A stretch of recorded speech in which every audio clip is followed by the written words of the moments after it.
درانه کتونکو السلام علیکم. زه محمد سلمان همدرد د حق غږ پښتو چینل خبري لنډیز کې ستاسو کوربه او ستاسو پام را اړوم د مهمو خبرونو لنډیز ته.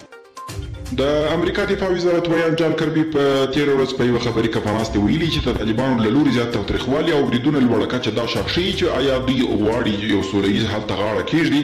د ویلي امریکا افغانستان کې هر څه څاري او غواړي تر څو طالبان یوه سوله ییز حل ته راستانه شي.